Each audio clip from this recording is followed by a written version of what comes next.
आइए आज के क्लास में मौर्य वंश का टॉप 100 क्वेश्चन का प्रैक्टिस सेट करिए। सारा क्वेश्चन प्रीवियस ईयर भी यही लिया गया है।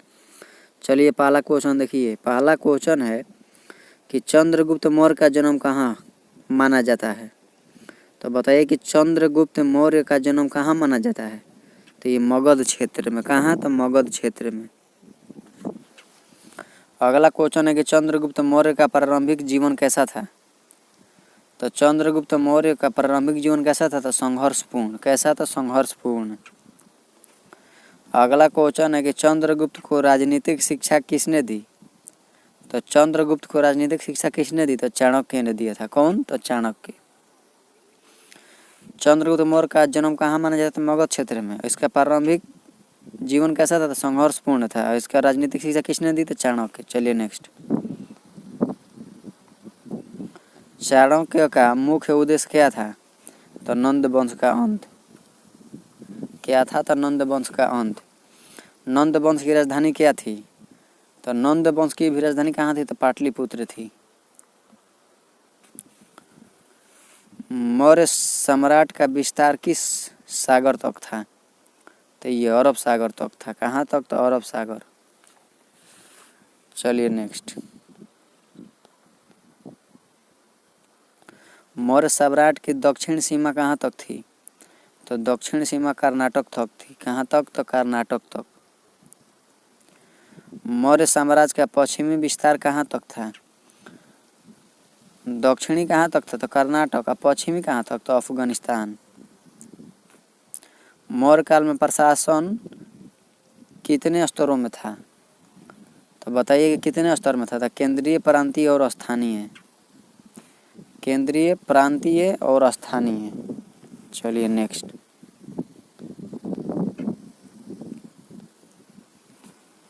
प्रांतों का प्रमुख अधिकारी क्या कहलाता था। तो कुमार आर्यपुत्र। कुमार आर्यपुत्र कहलाता था।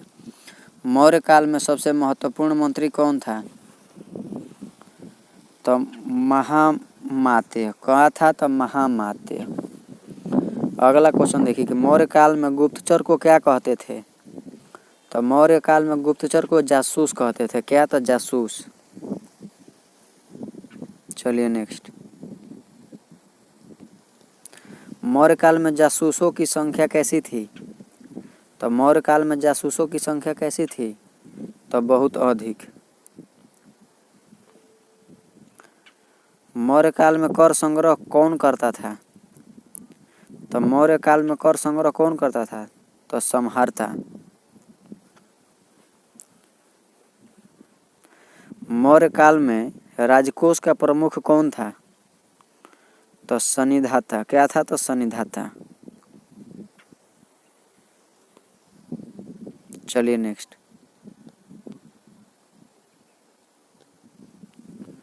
मौर्य काल में सेना का प्रमुख को क्या कहते थे। तो मौर्य काल में सेना के प्रमुख को क्या कहते थे। तो सेनापति। मौर्य सेना में कितने अंग थे। तो मौर्य सेना में कितने अंग थे। तो 4। मौर्य सेना के 4 अंग कौन से थे। तो पैदल, घुड़सवार, रथ और हाथी।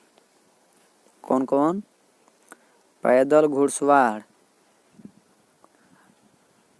रथ और हाथी। चलिए नेक्स्ट। मौर्य काल में हाथियों का उपयोग क्यों था। तो युद्ध हेतु। क्यों था। तो युद्ध हेतु। मौर्य काल में युद्ध नीति किस पर आधारित थी। तो अर्थशास्त्र। मौर्य काल में युद्ध नीति किस पर आधारित थी। तो अर्थशास्त्र। अर्थशास्त्र में कितने अधिकरण थे। तो 15। कितने अधिकरण है। तो 15। चलिए नेक्स्ट। अर्थशास्त्र में कितने अध्याय हैं। तो अर्थशास्त्र में 180 अध्याय हैं। कितने। तो 180। अर्थशास्त्र किस विषय का ग्रंथ है।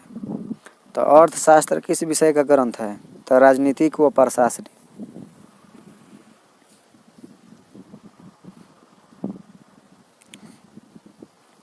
मौर्य काल में न्यायालय कौन चलाता था? तो राजा। मौर्य काल में न्यायालय राजा चलाता था। नेक्स्ट, मौर्य काल में न्यायाधीश को क्या कहते थे? तो धर्मस्थ। मौर्य काल में अपराधों की सजा कैसी थी? तो कठोर। मौर्य काल में मृत्यु दंड दिया जाता था? तो हाँ। चलिए नेक्स्ट, मौर्य काल में जेल को क्या कहते थे? तो बंदी गृह। मौर्य काल में भूमि का स्वामी कौन था? तो राज्य। मौर्य काल में किसान को क्या कहा जाता था? तो कृषक। चलिए नेक्स्ट, मौर्य काल में सिंचाई कर क्या कहलाता था? तो उदक भाग। मौर्य काल में व्यापार पर कर क्या कहलाता था? तो शुल्क। मौर्य काल में राज्य का प्रमुख आय स्रोत क्या था? तो ये भूमि कर था। चलिए नेक्स्ट, मौर्य काल में सड़क निर्माण किसने करवाया? तो ये राज्य हो जाएगा। उत्तरापथ किससे जुड़ा था? उत्तरापथ किससे जुड़ा था? तो उत्तर भारत के व्यापार से।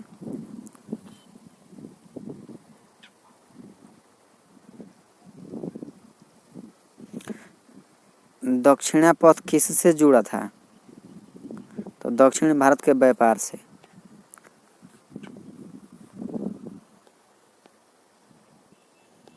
मौर्य काल में प्रमुख बंदरगाह कौन से थे?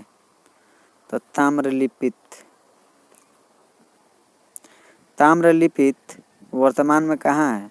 तो पश्चिम बंगाल में है।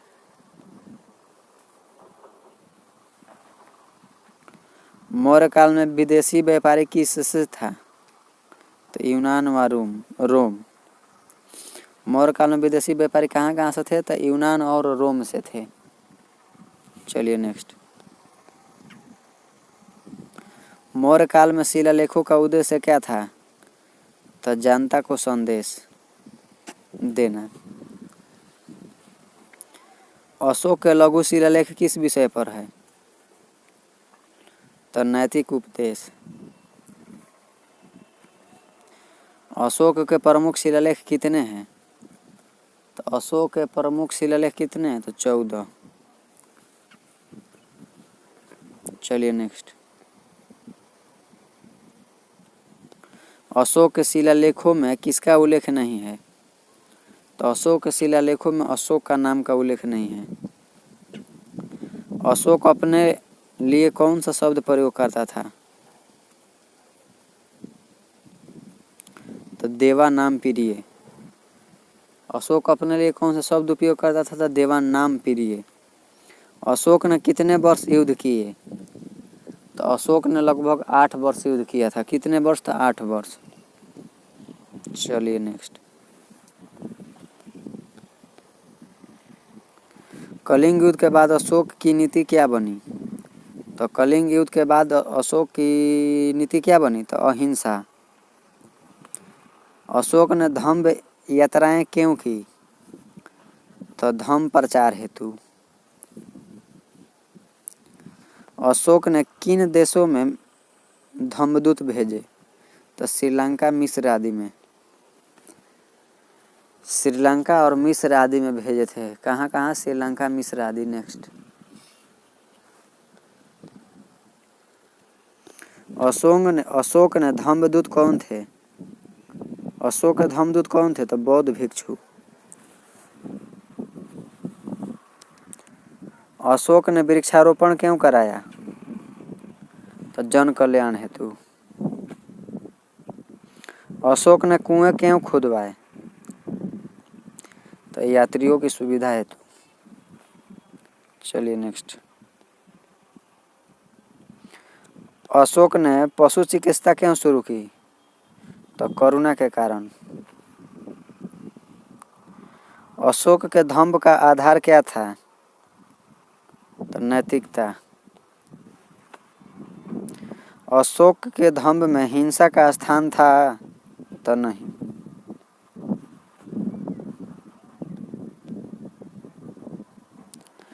अशोक ने सभी धर्मों के प्रति क्या नीति अपनाई? तो सहिष्णुता।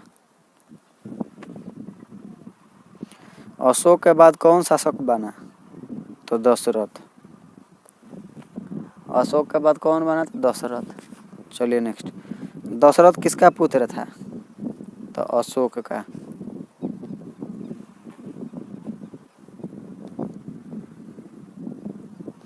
दशरथ के समय कौन से शिलालेख मिले हैं?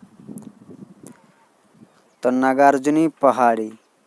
नागार्जुनी पहाड़ी। अशोक के उत्तराधिकारी कमजोर क्यों थे? तो प्रशासनिक कमजोरी। मौर्य साम्राज्य के पतन का प्रमुख कारण क्या था? तो कमजोर उत्तराधिकारी।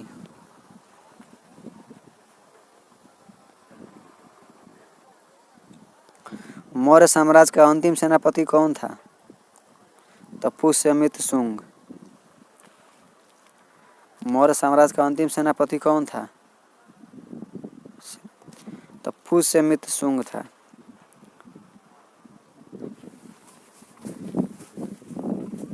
पुष्यमित्र शुंग ने क्या किया? तो मौर्य वंश का समाप्त किया। विजयद्रथ को मार के मौर्य वंश का समाप्त किया, वहां से शुंग वंश स्टार्ट हो गया था। मौर्य काल में शिक्षा किस पर आधारित थी? तो गुरुकुल में। मौर्य काल में शिक्षा किस पर आधारित थी? तो गुरुकुल में। नेक्स्ट। मौर्य काल में प्रमुख शिक्षा केंद्र कौन से थे? तो तक्षशिला। मौर्य काल में साहित्य की भाषा क्या थी? तो ये प्राकृत थी। मौर्य काल में ब्राह्मणों की स्थिति कैसी थी? तो सम्मानित थी। चलिए नेक्स्ट। मौर्य काल में बौद्ध संघ का महत्व कैसा था? अत्यधिक। मौर्य काल में स्तूप निर्माण किसने कराया? तो अशोक कराया था मौर्य काल में स्तूप निर्माण। सांची स्तूप किससे संबंधित है? तो सांची स्तूप किससे संबंधित है? तो अशोक से।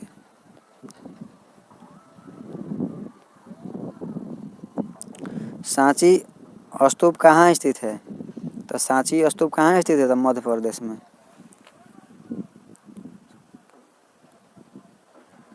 मौर्य काल की मूर्तिकला कैसी थी? तो चमकदार पॉलिश वाली। मौर्य काल की विशेष पॉलिश क्या कहलाती है? तो मौर्य पॉलिश। चलिए नेक्स्ट।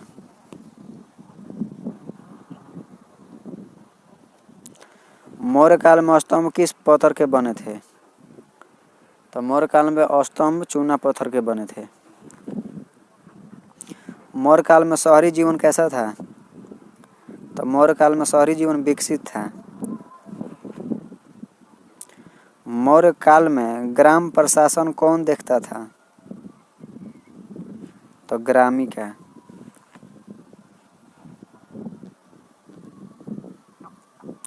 मौर्य काल में दासों के अधिकारी थे? तो कुछ हद तक। मौर्य काल में महिलाओं की शिक्षा होती थी? हाँ। मौर्य काल में विवाह प्रणाली कैसी थी? तो मौर्य काल में विवाह प्रणाली सामाजिक थी।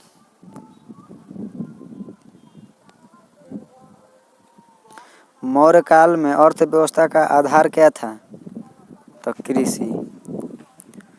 मौर्य काल में शिल्प कौन कहलाते थे?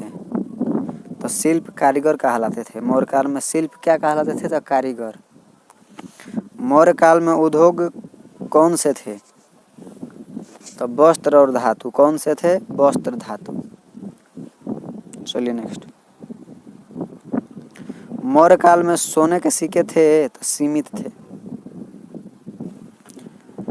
मौर्य काल में चांदी के सिक्के प्रचलित थे? तो हाँ। मौर्य काल में व्यापार संघ को क्या कहते थे? मौर्य काल में व्यापार संघ को श्रेणी कहते थे। चलिए नेक्स्ट। मौर्य काल में श्रेणियों का कार्य क्या था? तब व्यापार नियंत्रण। मौर्य काल में नगर कितने भागों में बंटे थे? तो कई भागों में बंटे थे। मौर्य काल में नगर की सुरक्षा कौन करता था? तो प्रहरी। चलिए नेक्स्ट। मौर्य काल में कर न देने पर क्या होता था? तो दंड। मौर्य काल में राज्य का उद्देश्य क्या था? लोकहित।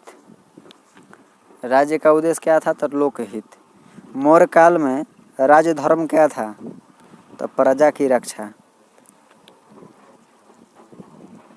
मौर्य काल में राजधर्म क्या था? तो प्रजा की रक्षा। चलिए नेक्स्ट।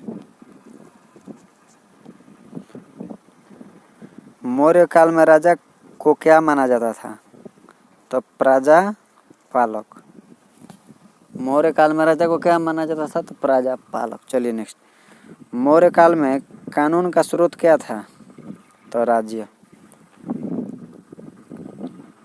मौर्य काल में सामाजिक वर्ग कितने थे? तो 4। मौर्य काल में सबसे शक्तिशाली राजा कौन था? तो अशोक। मौर्य वंश का सबसे लंबा शासक किसका था? तो अशोक का। लंबा शासन किसका था? तो अशोक का। मौर्य काल में ऐतिहासिक स्रोत कौन से हैं? तो शिलालेख और ग्रंथ। कौन से हैं? तो शिलालेख और ग्रंथ। मौर्य काल को भारतीय इतिहास में क्या कहा जाता है? तो साम्राज्य युग। मौर्य काल को भारतीय इतिहास में क्या कहा जाता है? साम्राज्य युग। मौर्य वंश की प्रशासनिक विशेषता क्या थी? मौर्य काल की प्रशासनिक विशेषता क्या थी? तो केंद्रीयकरण। मौर्य वंश की सबसे बड़ी विरासत क्या है? तो सुशासन। मौर्य वंश की सबसे बड़ी विरासत क्या है? तो सुशासन।